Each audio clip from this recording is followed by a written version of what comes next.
Number 9. Cold Case Murder Weapon. During the 1980s, a group of criminals known as the Brabant Killers committed a series of violent and often fatal attacks in and around the Belgian province of Brabant. At least 28 people were shot dead outside supermarkets, and hundreds more were wounded over a 3-year period lasting from 1982 to 1985. Authorities suspected the perpetrators of having extreme political views and that there were up to 10 of them working together, but the number of culprits and their identities remain a mystery to this day. In 2022, investigators began searching for an Uzi submachine gun that they believed members of the group used in a daylight robbery in 1983. The search was prompted by the findings of an investigative crime journalist named Farouk Ozguns, who found evidence suggesting that the gun was dumped in the Dam Canal after sitting in someone's garage for 27 years. According to rumors, a shady police officer had asked the garage's owner to hide the weapon. After trying to get rid of it on the black market and failing to dispose of it some other way, the garage owner supposedly tossed it into the canal. Magnet fishers recovered a weapon matching the Uzi's description in early 2023, and police are currently working to determine whether it was used by the Brabant Killers. A police spokesperson told the news outlet De Morgan that it's too early to make any definitive conclusions about whether it's the same gun they're looking for, and whether the murders will ever be solved remains to be seen. Number 8. Lake Mead Discoveries. Water levels at Nevada's largest man-made reservoir, Lake Mead, have plummeted dramatically in recent years as the American Southwest remains plagued by a decades-long super drought. The receding shoreline has revealed an array of shocking and fascinating discoveries, including the skeletal remains of at least 6 people. Several vehicles have also turned up, including a World War II-era plywood boat known as a Higgins boat. It was sitting in a part of Lake Mead's basin that was once 185 feet underwater. After the war, it was sold to a private buyer who used it for conducting surveys and eventually scuttled it as an anchor for a breakwater. One of the more recent discoveries appeared in photos of a heavily rusted 1938 Chrysler Imperial convertible that appeared on social media in 2022. Unfortunately, very few details about the discovery have been shared. Lake Mead is also home to a number of vehicles and other artifacts that are still underwater, but will eventually appear if the reservoir continues to shrink. A B-29 Super Fortress bomber that crashed in 1948 and once sat 200 feet underwater is now close enough to the surface for sunlight to reach the wreck. There's also a U.S. Navy PBY Catalina aircraft that wrecked in 1949 and for now remains underwater. Number 7. Great Salt Lake Shipwrecks. Utah's Great Salt Lake is shrinking rapidly. In 2021 and 2022, its levels reached record lows. Experts say that if no dramatic measures are taken to save the Salt Lake, it'll disappear completely by 2029. As the shoreline recedes, old relics from the past are reappearing, including some of the dozens of historic shipwrecks that came to rest in the lake and haven't been seen in decades. A vessel called the W.E. Marsh No. 4 became visible in late 2022 after sitting underwater for 86 years. Once part of the Southern Pacific Railroad fleet, it transported workers to and from the job site in the early 20th century during the construction of a railroad line called the Lucin Cutoff. The 40-foot boat was last seen sailing on the lake in 1936. A crew of state park workers first discovered the W.E. Marsh No. 4 in 2014 while searching for a lost sailboat keel using side-scan sonar. It was underwater at the time, and it was close enough to the surface to be visible on sunny days. Today, it sits partially submerged near the lake's edge. With any luck, proposed legislation to save the lake will go into effect, and the W.E. Marsh No. 4 will be back underwater soon. Should the opposite happen, it'll become visible in its entirety. And while it's fascinating to see things re-emerging from the past, the exposure of the lakebed puts the surrounding population at risk of breathing in hazardous dust, and it's therefore more important to worry about restoring the lake's water levels. Number 6. Britain's oldest human footprints.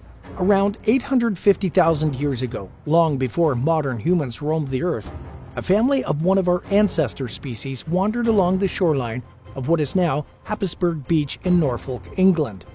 The group consisted of at least 5 people, including children.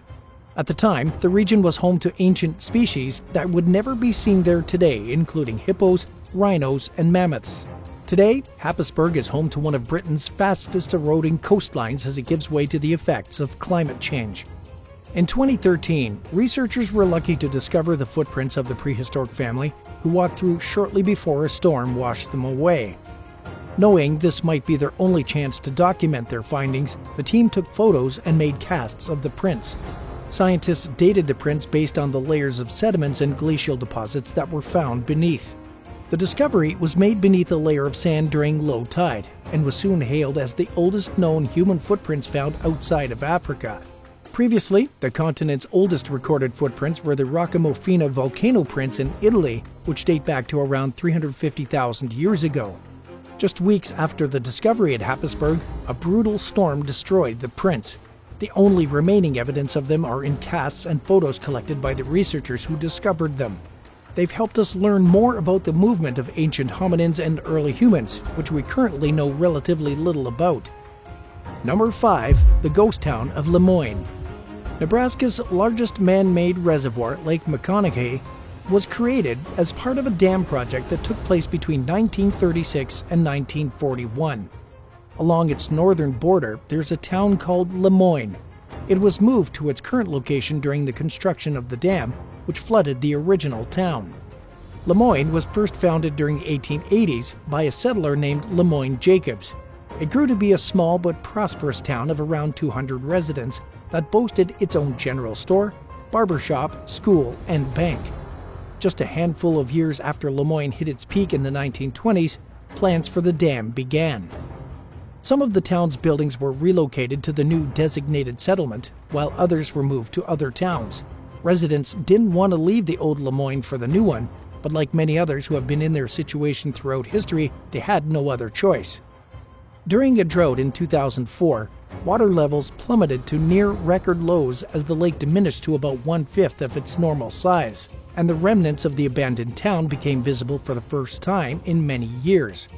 The ruins consisted of little more than building foundations, old pottery, and some tree stumps, and most of the foundations were heavily eroded, but they were intact enough to be identifiable as the old Lemoyne. Some former residents were still around at the time, and they were even able to point out the locations of their old homes and businesses. Years later, local resident Thomas England told National Public Radio that he remembered finding glass jars, bottles, and the sole of a woman's shoe among the ruins. Drought struck the region again in 2022, revealing Lemoyne's remains for a second time in recent years. And while none of its original inhabitants seem to still be around today, some of their descendants live in New Lemoyne and enjoyed the rare opportunity to see where previous generations of their families lived and worked. Have you ever visited a ghost town? Tell us in the comments below and hit subscribe while you're at it. Number 4. Ancient Burial Ground. Just 6 weeks after Hurricane Ian battered parts of South Florida in 2022, Hurricane Nicole made landfall on the East Coast.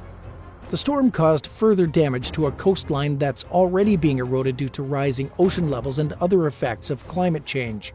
Along the shores of Chastain Beach on Hutchinson Island, 6 human skulls and some leg and arm bones were exposed by the storm. Officials believe that the remains represent an old native burial ground. The local medical examiner estimated the bones were around 200 years old. Marin County Chief Deputy John Budenseek told Newsweek that the remains most likely belonged to members of the Ayas tribe, who lived in eastern Florida during the 18th century. Like many other Native American communities throughout the U.S., the Ayas were mostly wiped out by diseases brought by Europeans. After determining that the bones were historic, authorities reburied them. Human remains appear often enough along the Florida coast that there's an established protocol for handling them. If they're not modern and don't appear to have met foul play, please contact the descendants and act according to their wishes. Number 3. American Lion Fossil. Wiley Pruitt was exploring a newly exposed sandbar in the drought-stricken Mississippi River near the Arkansas border in 2022 when he found a large animal tooth attached to a fossilized jawbone. He took it to experts who identified the creature as an extinct big cat called the American lion. The species emerged in North America around 340,000 years ago and vanished roughly 11,000 years ago near the end of the last ice age. Evidence of its existence is scarce, making Pruitt's discovery especially valuable to scientists' understanding of the prehistoric creature. The American lion was around 25% bigger than today's lions, with the largest males weighing as much as 1,000 pounds, possibly more. Speaking with Newsweek, paleoecologist Kate Lyons explained that the American lion was a subspecies of the modern African lion, which means it would have looked similar, just bigger. But researchers don't know if it had a mane because it's impossible to tell based on skeletal remains alone. Experts were thrilled by Pruitt's discovery and are hoping he turns it over to science for further study, although his plans for the artifact are unclear. Number 2. Monte Carlo Shipwreck. The SS Monte Carlo was built out of concrete amid a steel shortage during World War I. It operated as an oil tank for a handful of years starting in 1921 before being converted into a Prohibition-era vice haven that operated off the Long Beach, California coast. The 300-foot ship lurked in international waters where high rollers, celebrities, and wise guys could indulge in gambling and prostitution far from the prying eyes of mainstream society and law enforcement. While anchored 3 miles off San Diego's Coronado Beach during a storm on New Year's Eve in 1936, the ship broke free of its moorings and began to drift. It crashed into Coronado Beach, and the only people found aboard were its 2 caretakers. Because the Monte Carlo was illegal, nobody claimed it. The vessel became buried in sediment and was more or less forgotten about over the following years.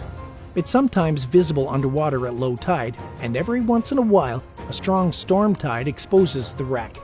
Its story has become so obscure, according to local journalist Joe Dittler, that when the ship's remains appear, not everyone knows what it is.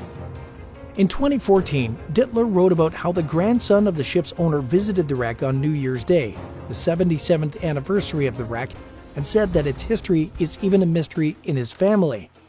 According to author Ernest Marquez, the ship was owned by a gangster named Tony Cornero, and it was frequently visited by Al Capone. It hosted as many as 2,000 guests on a regular night and as many as 15,000 guests on the weekends. At the time the Monte Carlo wrecked, it was closed for the winter due to ongoing disputes with the local government, which couldn't stop it from operating in international waters, but imposed massive fees and permit requirements in a bid to shut the floating casino down, which explains why there were only 2 people on the ship on New Year's Eve. And at number 1, Vilarino da Furna. A village that came to be known as Vilarino da Furna was founded in northern Portugal as far back as the 1st century, when the Visigoths controlled the region. For much of its history, it was inhabited by a handful of families and run by a group of officials consisting of 1 representative from each family. Residents were mostly cattle farmers, and the community was almost entirely self-sufficient. During the 1950s, the state-owned Portuguese electric company began making plans to submerge the area as part of an upcoming dam building project in the region. At the time, Vilarino da Furna had almost 300 residents. They tried to stop the project from proceeding, but were unsuccessful and had no choice but to move away. The last residents of the nearly 2,000-year-old village left in 1971, taking everything with them except the completely emptied-out buildings, and the area was submerged the following year. When the reservoir's water levels dropped during the dry season, the ruins of Vilarino da Furna appear. They became especially visible in recent years due to recurring extreme droughts that have plunged water levels throughout Europe to historic lows. As these conditions become more extreme, the village will most likely spend more time above water each year, and it could perhaps reappear permanently. 6. Steel Graveyard.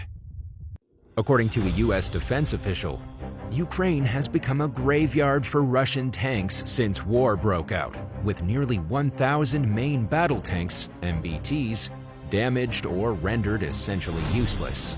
At least 50 helicopters, 30 fighter bombers, and 350 pieces of artillery are among the additional Russian vehicle casualties in Ukraine. Russia has also lost more soldiers in the first 3 months of war than the Soviet Union after 10 years in the Afghan War. These figures are much more conservative than those provided by the Ukrainian General Staff. It stated that their forces had destroyed 970 Russian tanks, 2,389 armored personnel vehicles, 431 artillery systems, and 151 multiple launch rocket systems. That's on top of 187 aircraft, 155 helicopters, 71 air defense systems, 1,688 vehicles, 8 ships, a light speedboat, and 215 unmanned aerial vehicles. Quite the expensive fight. Despite all this destruction, the Kremlin is still far from declaring victory. In fact, the situation has become so bad that the tank's days are likely numbered. Visitors to the Ukraine capital are met by Russian tanks, thanks to Russian defeats, which have served as propaganda for Kiev. But instead of marching in as part of a victory parade or seizing the city in combat, tanks have simply been put on display as war memorabilia to ridicule the Russian effort and President Vladimir Putin's greedy aspirations. According to Forbes.com, Moscow has started deploying 60-year-old T-62 tanks to boost their numbers. The losses are so severe that they're practically forced to scrape the bottom of the barrel. Despite the fact that many of the older armored vehicles were barely viable to begin with, the Kremlin has kept thousands of them, and Russia is working around the clock to restore as many of them as possible. When more advanced tanks like the T-90M are failing to change the course of war, it's difficult to envision how outdated machines will perform. With the Nazis being driven out of Ukraine about 80 years ago, Russia may even need to mobilize its T-34 tanks from World War II.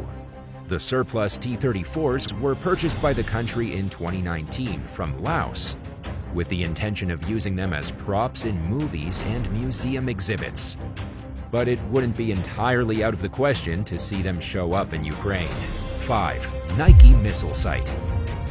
The abandoned SF-09C Nike Missile Radar Data Acquisition Station, which was used for launching anti-aircraft missiles during the Cold War, is now home to mysterious stone cats. The missile base is buried within the slopes of Richmond's Wildcat Canyon Regional Park in California. There's no historical marker at the site, where radar operators once watched over the Bay Area skies 24/7 during the Cold War, watching and waiting for possible Russian bombers at all hours. A mile, 1.6 kilometers south of SF-09C, was the actual Nike missile launch pad, where operators were ready to raise 24 Nike Ajax supersonic anti-aircraft guided missiles to the surface and launch at a moment's notice. Each missile weighed 2,000 pounds, 907 kilograms, and had a range of 25 miles, 40 kilometers. Even with so much weight, they could travel at twice the speed of sound. You can hike to the top of San Pablo Ridge and descend to the exact location of the former top-secret SF-09C base. Sadly, all that's left today are a few concrete pads and empty roads. The abandoned site preserves a small fragment of Bay Area history. The missile launch and storage facilities were quickly demolished after being decommissioned. Afterward, the administration and housing buildings were filled up with soil. While exploring the crumbling foundations, you'll come across strange stone cats that an unknown artist installed. No one is sure who put them there or why, but they bring some whimsy and friendliness to the desolate concrete hilltop. The American Army turned over management of all 11 Nike missile sites to the National Guard back in 1958. As military technology advanced in 1962, the sites were rapidly demolished, making a long-range bomber attack unlikely. The era of mutually assured destruction had begun, and the American defense strategy had shifted. By 1974, the last 4 Nike missile facilities in the Bay were permanently shut down. Would you explore an abandoned missile silo? Let us know in the comments below, and be sure to subscribe.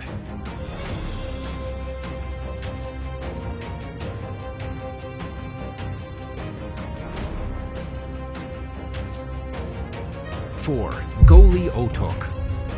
Those who have had the misfortune of being confined in this prison call Goli Otok a living hell.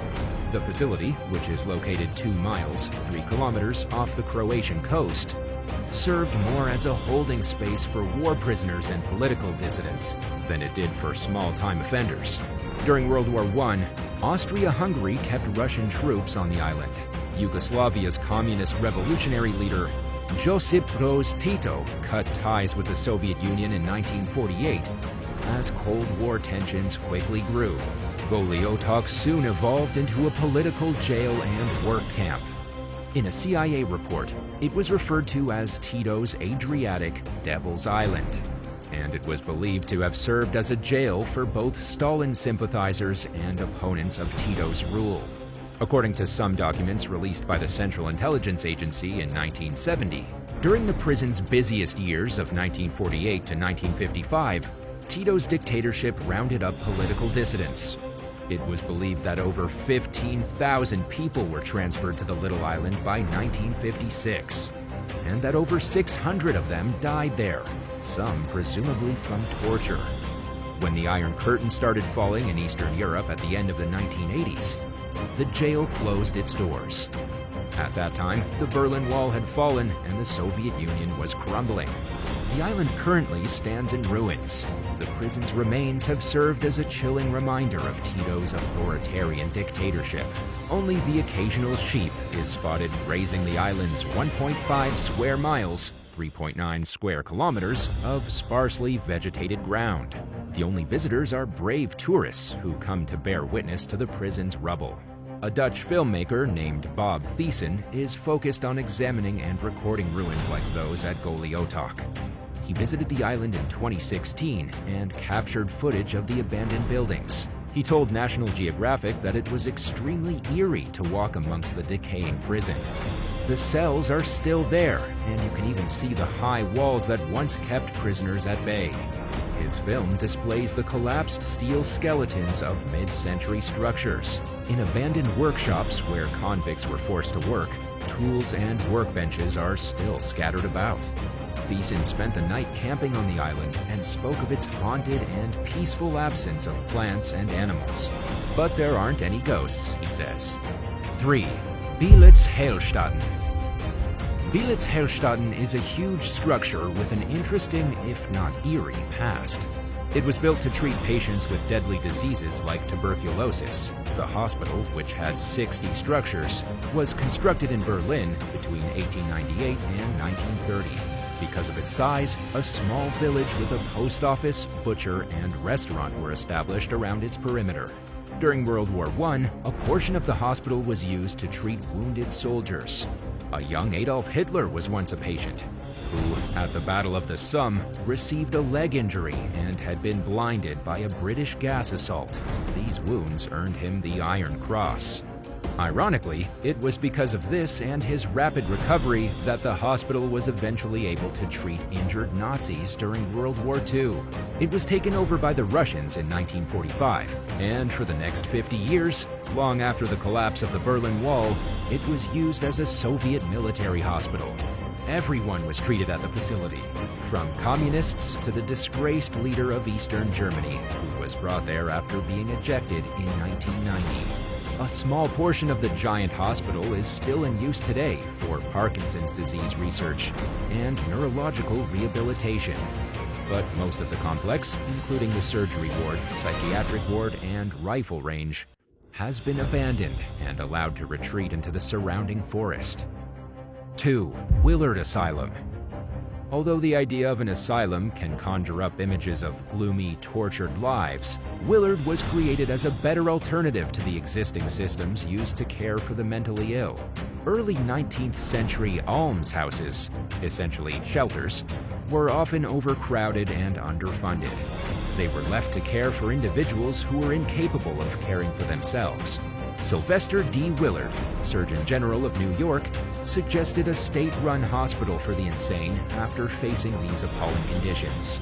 The idea was approved by Abraham Lincoln himself 6 days before his death. In 1869, Willard received its first patient, Mary Rote, a woman who had spent 10 years confined in an almshouse.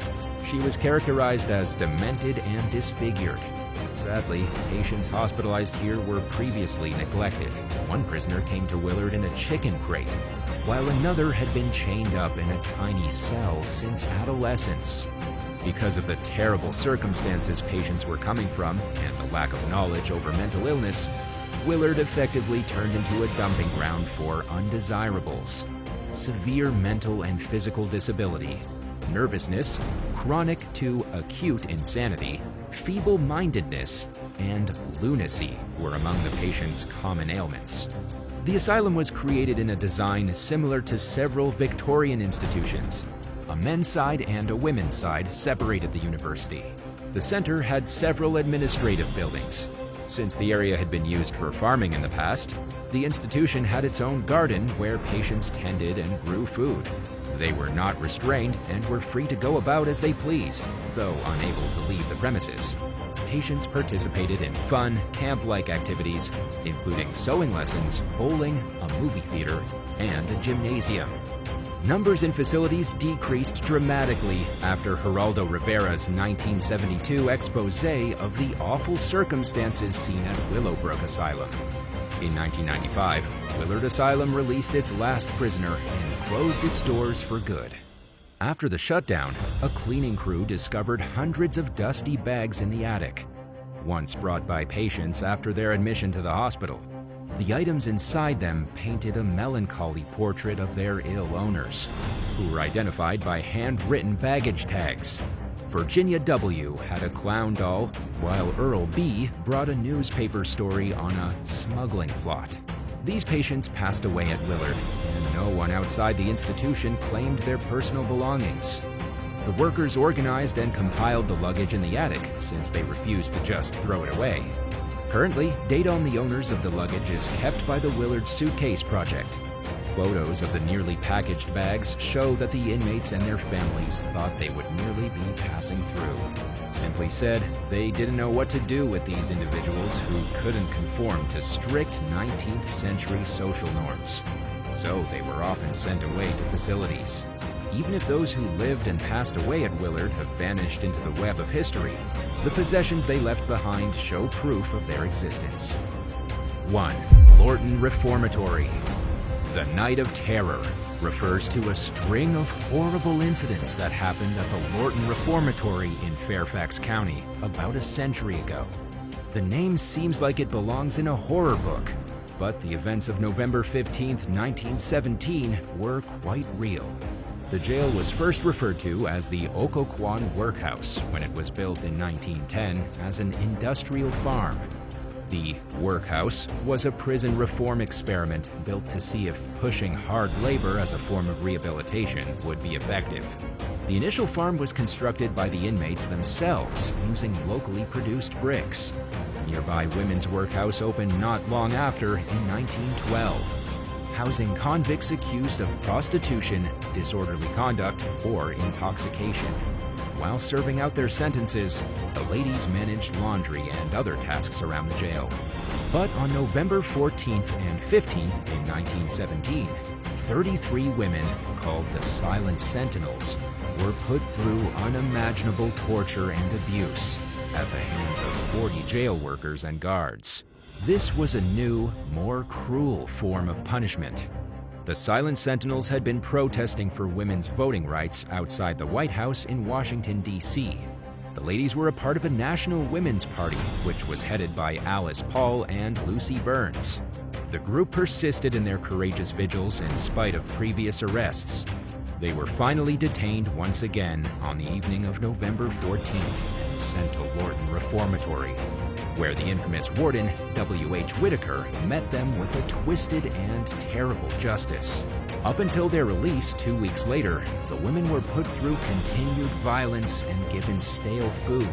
More and more people joined the cause as knowledge of this suffering spread.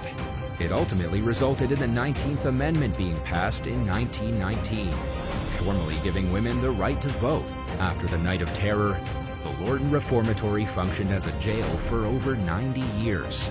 Lorton was selected to be a Nike missile complex during the Cold War in the 1950s, and it remained the site of a missile bunker until 1974.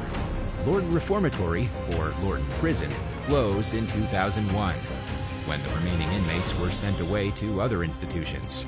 Over time, it gained a reputation for its awful conditions and extreme overcrowding. For many years, Lorden Reformatory's cells and hallways could be seen in crumbling decay as time eroded the prison bars and grounds. Even so, it's safe to say that the brave women's energy could still be felt within the dark prison walls. The shouts of equality and justice must have filled the air exactly as women like Alice Paul and Lucy Burns planned. Number 8. The Giant's Graveyard at Mullen Head. During the First and Second World Wars, a popular maritime navigation route ran through the waters off Ireland's northernmost point, known as Mullen Head. Consequently, the region became littered with wartime wrecks. Included among the submerged vehicles is the first British Royal Navy battleship that was lost in World War I, known as the HMS Audacious. It had been in service for just 2 years when it was sunk by a German mine in 1914, less than 3 months into the conflict. As a super dreadnought vessel, the Audacious was a beefed-up version of the dreadnought design that sparked a pre-war arms race between Britain and Germany. It was extremely well armed, but it ultimately proved to be no match for the mine that blew it up and sent it plunging 213 feet to its watery grave. Another major wreck at Mullen's Head is the SS Empire Heritage. Originally intended as a British whaling ship, it was later converted into a tanker. It was struck by a U-boat torpedo in September of 1944 while carrying 16,000 tons of fuel and various military vehicles, including trucks, half-tracks, and Sherman tanks. The Empire Heritage wreck and the vehicles it took with it to the sea bottom were rediscovered in 1995. Since then, it's become a popular destination among experienced divers who have captured eerie footage and photos of overturned tanks and other vehicles that never reached their destination. Number 7. The SS Montevideo Maru.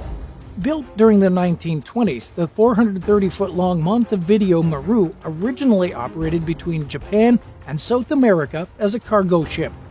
During World War II, it served as an auxiliary ship for the Japanese Navy. The ship completed a number of transport missions before meeting its fate on June 22, 1942. While transporting around 1,060 prisoners of war from 16 countries, including 850 Australians, from New Guinea to the Japanese-occupied island of Hainan, the ship was spotted by the American submarine USS Sturgeon. Tragically unaware that the Montevideo Maru was carrying Allied prisoners, Sturgeon's crew torpedoed the ship in the middle of the night, killing all aboard. It was Australia's largest ever loss of life at sea. For more than 81 years, the wreck's location remained a mystery.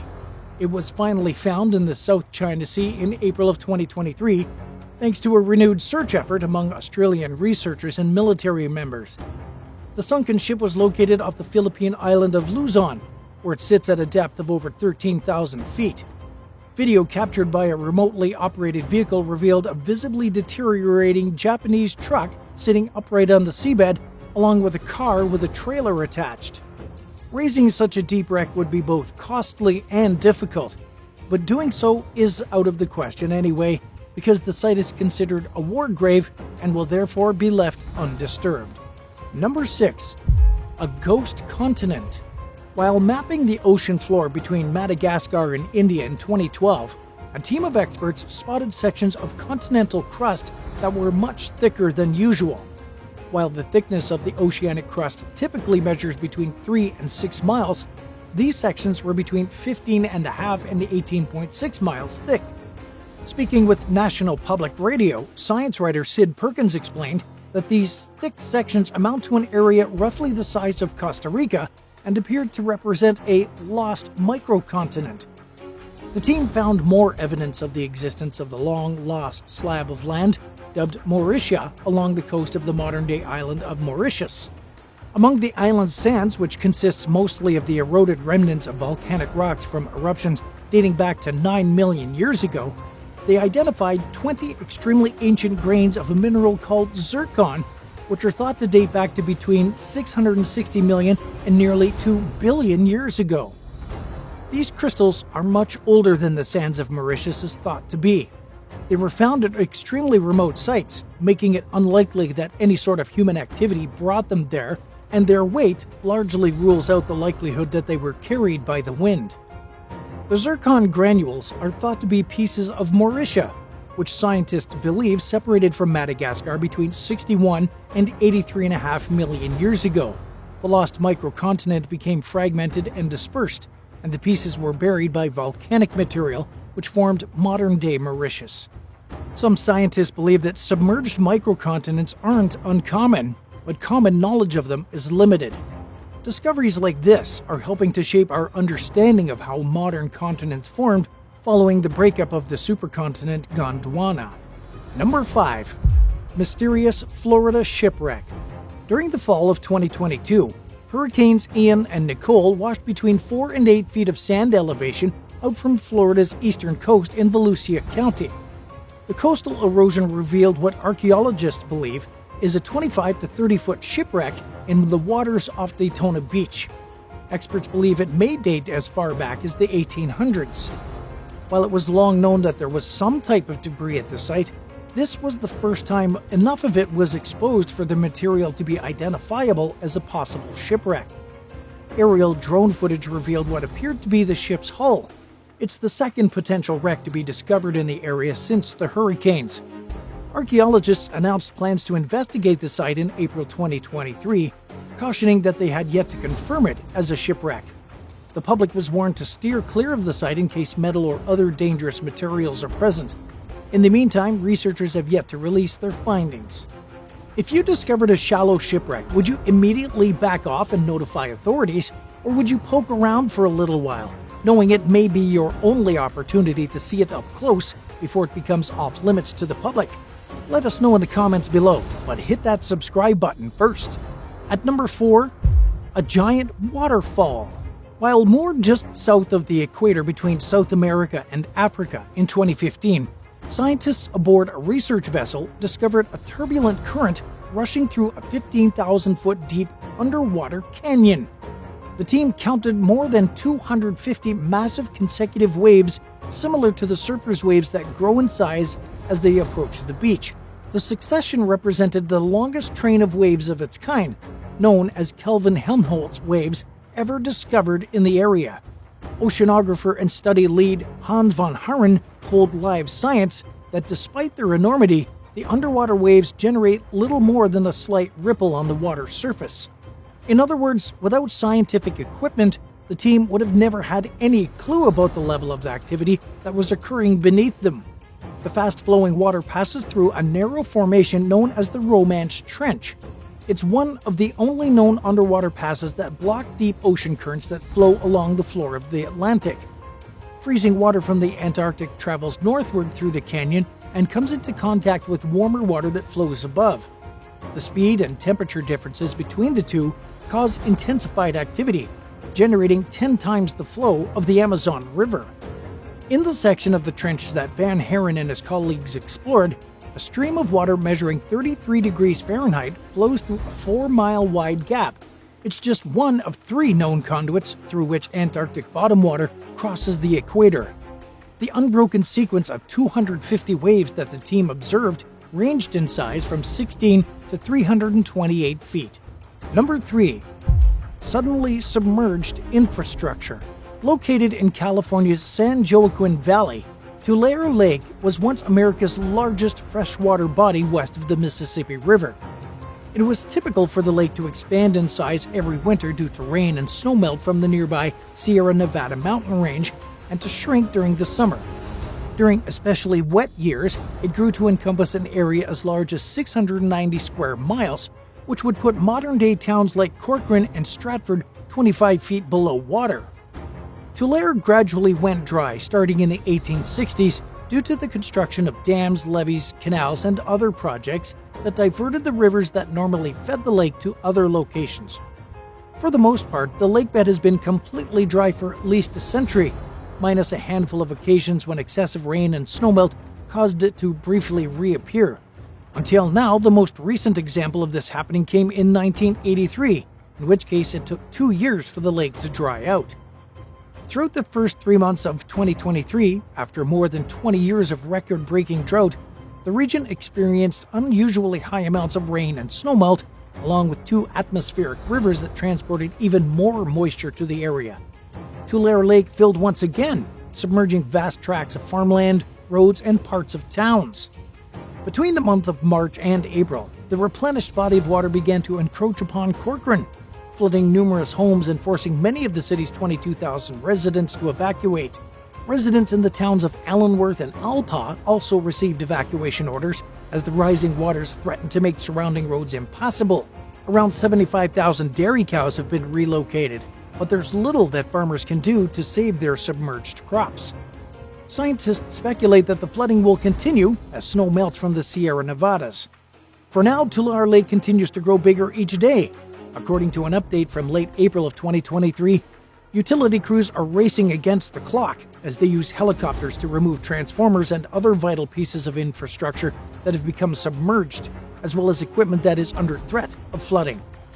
Do you live in California or another region that's experiencing unusually severe flooding this year? How has it affected your life? Let us know in the comments below, but first, be sure to subscribe. Number 2. 2 century-old shipwrecks. On November 18, 1914, a trio of ships encountered a brutal storm on Lake Superior and sank, killing all 28 crew members aboard. The steamship C.F. Curtis was towing the schooner barges Selden E. Marvin and Annie M. Peterson when the vessels came up against heavy snowfall and huge waves with strong winds that they simply couldn't compete with. Owned by the Edward Hines Lumber Company, the ships were en route from Baraga, Michigan to Tonawanda, New York. They represented nearly a quarter of the company's fleet, so when they went down in the storm, it came as a significant loss to the business. All 3 wrecks remained missing until 2021, when researchers with the Great Lakes Shipwreck Historical Society located the Curtis roughly 20 miles off the coast of Grand Marais, Michigan. They had anticipated finding it closer to the shore. In 2022, the team found the Marvin just a few miles away from the Curtis at a depth of about 600 feet.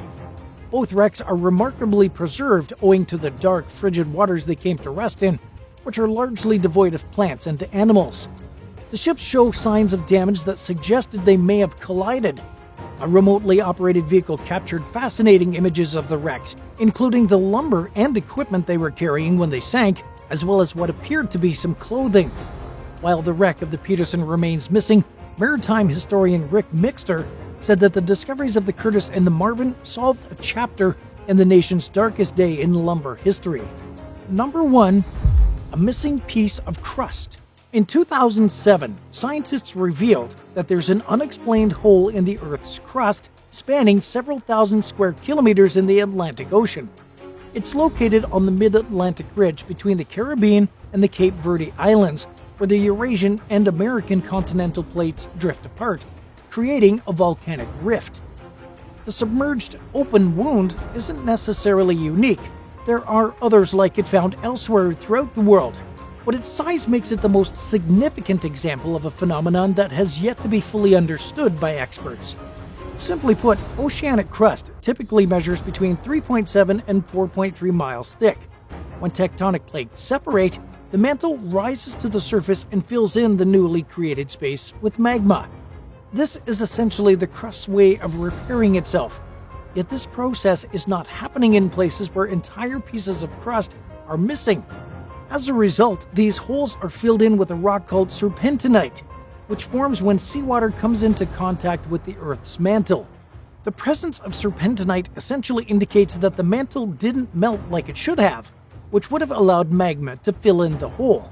Researchers aren't exactly sure what caused this to happen, but one school of thought suggests that traumatic events, in other words, things that don't normally happen, tore away entire sections of crusts after they formed.